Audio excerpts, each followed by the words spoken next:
নমস্কার বন্ধুরা, তোমাদের সকলকে আমার চ্যানেলে স্বাগত। আশা করি তোমরা সকলে ভালোই আছো। আবারও চলে এসেছি আরও একটা রেসিপি নিয়ে তোমাদের কাছে। আজকে আমি রান্না করব পনির ভুনা মশলা। পনির ভুনা মশলা খেতে কিন্তু অসাধারণ লাগে আর দেখতেও কিন্তু খুব সুন্দর লাগছে। এটা কিন্তু রুটি, পরোটা, ভাত সবের সঙ্গে খাওয়া যায়। তো আসো দেখে নেওয়া যাক কী কী নিয়ে নিয়েছি পনির ভুনা বানানোর জন্য। পনির ভুনা বানানোর জন্য পনিরগুলোকে কিন্তু আমি চৌকো চৌকো করে কেটে নিয়েছি। পনির ভুনা বানানোর জন্য পনিরটা কিন্তু ঠিক এইভাবে কেটে নিলেই ভালো হয়। এবার আমি এর মধ্যে নিয়ে নেব 1 থেকে 1.5 চামচ মতো কর্নফ্লাওয়ার, আর নিয়ে নিলাম 1/2 চামচ মতো লবণ, আর দিয়ে দেবো 1/2 চামচ মতো হলুদ, আর দিয়ে দেবো সামান্য একটু লঙ্কার গুঁড়ো। এখানে আমি কাশ্মীরি লঙ্কার গুঁড়োটা দিয়েছি কালারটা সুন্দর করার জন্য। অল্প একটু জল দিয়ে এটা খুব ভালো করে মেখে নেব। প্রথমে আমি খুব বেশি জল দেব না, অল্প অল্প জল দিয়ে খুব ভালো করে এটা আমি মেখে নেব। এটা কিন্তু খুব একটা লুজ করলে হবে না, ঠিক এরকম করে মেখে নিতে হবে যাতে পনিরের গায়ে ভালো মতো লেগে যায়। এবার আমি এগুলোর মধ্যে পনিরটা মাখিয়ে নেব। এইভাবে সমস্ত পনিরগুলো এক এক করে আমি মাখিয়ে নেব। সমস্ত পনিরগুলো কর্নফ্লাওয়ারের গ্রেভির সঙ্গে খুব ভালো করে কিন্তু মাখিয়ে নিয়েছি। এদিকে ফ্রাই প্যান বসিয়ে দিয়েছি গ্যাসের মধ্যে। ফ্রাই প্যানের মধ্যে দিয়ে দিচ্ছি সাদা তেল। তেলটা খুব ভালো করে গরম করে নিতে হবে।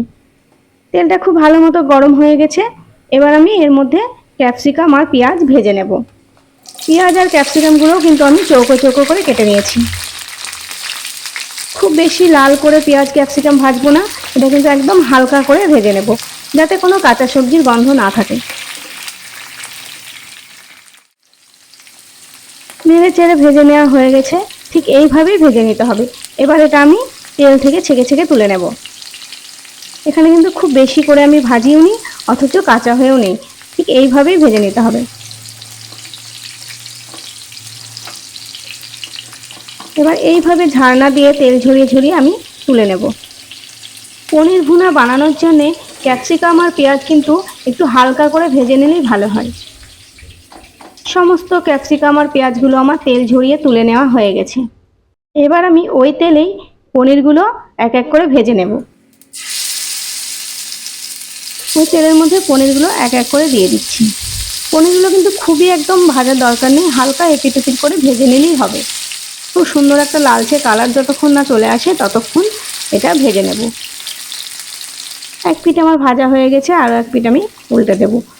এপিট ওপিট দুপিঠে উল্টে পাল্টে খুব ভালো করে আমি ভেজে নিয়েছি। এবার তেল ঝরিয়ে তুলে নেব। এখানে কিন্তু আমি হালকা লালচে করে পনিরটা ভেজে নিয়েছি। পনিরটা খুব সুন্দর ভাজা হয়েছে, কালারটাও কিন্তু খুব সুন্দর এসেছে। এইভাবেই পনিরগুলো ভেজে নিতে হবে। গ্যাসের মধ্যে কড়াই বসিয়ে দিয়েছি। কড়াইয়ের মধ্যে আরও একটু সাদা তেল আমি দিয়ে দিলাম। এখানে আমি পুরো রান্নাটাই কিন্তু সাদা তেলে করছি। তেলটা খুব ভালো মতো গরম হয়ে গেছে। এবার আমি তেলের মধ্যে দিয়ে দিলাম গোটা জিরে, 2টো শুকনো লঙ্কা আর গোটা গরম মশলা, দারচিনি, লবঙ্গ, এলাচ। এবার আমি এর মধ্যে দিয়ে দেব কুচিয়ে রাখা পেঁয়াজ। পেঁয়াজটা কিন্তু একদম ছোটো ছোটো করে কুচিয়ে নিয়েছি। আর দিয়ে দেব কাঁচা লঙ্কা। কাঁচা লঙ্কাটাও কিন্তু আমি ছোটো ছোটো করে কুচিয়ে নিয়েছি। পেঁয়াজ আর কাঁচা লঙ্কাটাও খুব ভালো করে ভেজে নেব। খুব সুন্দর একটা লালচে কালার যতক্ষণ না আসে ততক্ষণ এটা আমি ভাজতে থাকবো।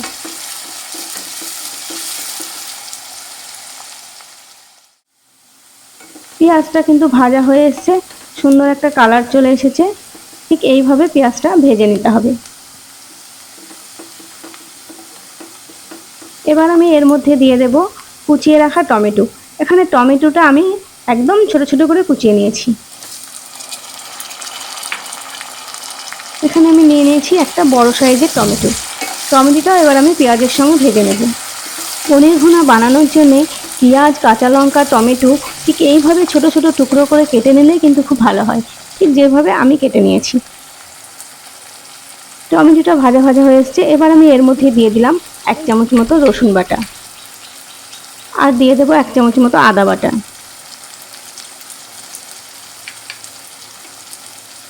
এবার আদা আর রসুনটাও খুব ভালো করে ভেজে নেব যাতে কোনো রসুনের গন্ধ না থাকে। এখানে কিন্তু গ্যাসের ফ্লেমটা আমি মিডিয়াম রেখেছি। মিডিয়াম ফ্লেমে কিন্তু আমি একটু আস্তে আস্তে সব কিছু কষিয়ে নিচ্ছি। ধিম আঁচে রান্না করলে রান্নার টেস্ট কিন্তু খুব ভালো হয়। এবার আমি এর মধ্যে দিয়ে দেব লবণ, হলুদ, জিরের গুঁড়ো, ধনের গুঁড়ো, লঙ্কার গুঁড়ো। এখানে কাশ্মীরি লঙ্কার গুঁড়ো ব্যবহার করছি যাতে কালারটা খুব সুন্দর আসে তরকারি। আবারও খুব ভালো করে নেড়ে চেড়ে বেশ কিছুক্ষণ ধরে কষিয়ে নেব। এইভাবে কষতে থাকলে তরকারির কালারটা কিন্তু খুব সুন্দর আসবে। আর গ্যাসের ফ্লেম বাড়িয়ে দিলে তরকারিটা কিন্তু তলা পুড়ে যাওয়ার সম্ভাবনা থাকে। খুব ভালো মতো কষানো হয়ে গেছে, একদম তেল উপর দিয়ে ভেসে এসেছে, দেখতে কিন্তু দারুণ লাগছে। এইভাবে বেশ নেড়ে চেড়ে আমি একটু জল দিয়ে দেব। এখানে সামান্য একটু জল দিয়ে ভালো করে কষিয়ে নেব। মশলা যখন কষানো হয়ে যায় তখন একটু তলাটা ধরে আসে, তখন সামান্য একটু করে জল দিয়ে কষে নিলে তলাটা কিন্তু পুড়ে যাওয়ার সম্ভাবনা থাকে না। এবার আমি এর মধ্যে দিয়ে দেব ফেটে রাখা টক দই। টক দইটা কিন্তু আমি খুব ভালো করে ফেটে নিয়েছিলাম, আর এখানে একটা চামচের সাহায্যে 2 চামচ মতো দিয়েছি। খুব ভালো করে নেড়ে নেব। নেড়ে নেওয়া হয়ে গেছে, এবার কিছুক্ষণের জন্য এটা ঢাকা দিয়ে দেব। বেশ কিছুক্ষণ পর এসে ঢাকাটা আমি খুলে নিচ্ছি। একদম ওপর দিয়ে তেল ভেসে উঠেছে।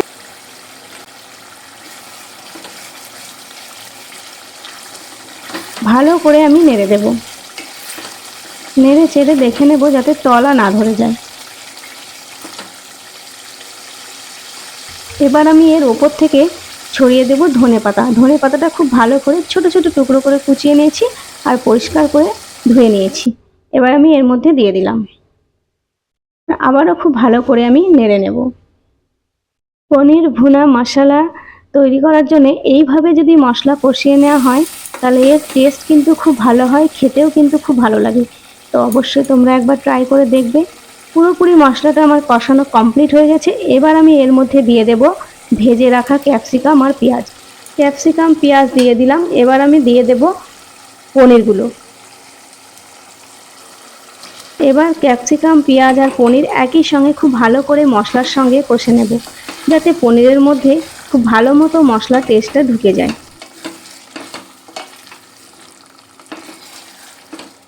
এটা দেখতে যত সুন্দর, খেতেও কিন্তু অসাধারণ স্বাদের হয়। তো অবশ্যই তোমরা একবার বাড়িতে ট্রাই করে দেখবে, আর ভালো লাগলে অবশ্যই আমাকে কমেন্ট করে জানাবি। আর অল্প একটু জল দিয়ে দিলাম যাতে পনিরটা খুব ভালো মতো একটু সেদ্ধ হয়ে আসে। এবার আমি এটা ঢাকা দিয়ে দেব। এটা আমি ঢাকা দিয়ে 2 মিনিট ফুটিয়ে নেব, যাতে পনিরটা খুব সুন্দর নরম হয়ে আসে। 2 মিনিট পর এসে ঢাকাটা খুলে নিলাম। উপর দিয়ে তেল ভেসে উঠেছে, রান্নাটা কিন্তু খুব সুন্দর হয়েছে, দেখতে দারুণ লাগছে। এবার আমি নেড়ে চেড়ে দেখে নেব পনিরটা খুব ভালো মতো সেদ্ধ হয়েছে কিনা। পনির, পেঁয়াজ, ক্যাপসিকাম খুব ভালো মতো সেদ্ধ হয়ে গেছে, দেখতে কিন্তু খুবই সুন্দর লাগছে। খুব ভালো করে তলাটা নেড়ে দেবো যাতে তলাটা ধরে না যায়। তলা ধরে গেলে বা তরকারি একটু পুড়ে গেলে তরকারির টেস্ট কিন্তু ভালো লাগে না। এবার আমি এর মধ্যে দিয়ে দেব অল্প একটু কাসুরি মেথি পাতা। কাসুরি মেথি পাতাটা হালকা করে আগে ভেজে নিয়েছি, তারপর হাতের তালুতে ডলে একটু গুঁড়ো করে নিচ্ছি, তারপর উপর থেকে ছড়িয়ে দেব। এটা হাতের তালুতে ডলে গুঁড়ো করে নিয়েছি, এবার উপর থেকে ছড়িয়ে দিচ্ছি। এইভাবে একটু কাসুরি মেথি পাতা ছড়িয়ে দিলে তরকারির টেস্ট কিন্তু দ্বিগুণ বেড়ে যায়, খেতে কিন্তু খুবই ভালো লাগে, এর স্বাদও কিন্তু অসাধারণ হয়। খুব ভালো করে নেড়ে চেড়ে কাসুরি পাতাটা পুরো তরকারিতে আমি মিশিয়ে নেব, যাতে এর স্মেলটা খুব ভালো আসে। এইভাবে পনির ভুনা মশলা রান্না করলে খেতে কিন্তু খুবই ভালো লাগে। এটা ভাত, রুটি, পরোটা সবের সঙ্গেই কিন্তু খেতে অসাধারণ লাগে। তো আমার বাড়িতে সবাই খুব পছন্দ করে, আমি তো মাঝে মাঝে এইভাবে রান্না করি। তোমরা অবশ্যই একবার এইভাবে ট্রাই করে দেখবে। যদি তোমাদের রান্নাটা ভালো লাগে তাহলে অবশ্যই একটা কমেন্ট করে জানাবে। পুরো রান্না আমার কমপ্লিট হয়ে গেছে, এবার আমি নামিয়ে নেব। পনির ভুনা মশলা রেসিপি যদি তোমাদের ভালো লেগে থাকে তাহলে ভিডিওটিতে অবশ্যই একটি লাইক করবে, আর চ্যানেলটি যদি সাবস্ক্রাইব করা না থাকে তাহলে চ্যানেলটিকে সাবস্ক্রাইব করে পাশে থাকা বেল আইকনটি ক্লিক করে অল করে দেবে, যাতে আমার ভিডিও নোটিফিকেশন সবার আগে তোমাদের কাছে পৌঁছে যায়। আবারও চলে আসবো এরকমই মজাদার রেসিপি নিয়ে তোমাদের সামনে।